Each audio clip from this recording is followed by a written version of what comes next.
Hey guys, in this video we're going to talk about how you can transfer funds internationally using Revolut. But before we begin, make sure to hit that subscribe button down below. It really helps me out. So first of all, open up your Revolut application and log in with your account.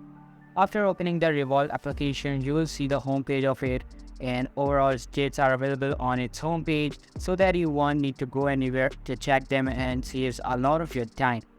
Now click on the transfer icon in the bottom in the icons tray and select the add new option located at the top right corner. Here you will see a lot of options to select from. After that, select the option send international.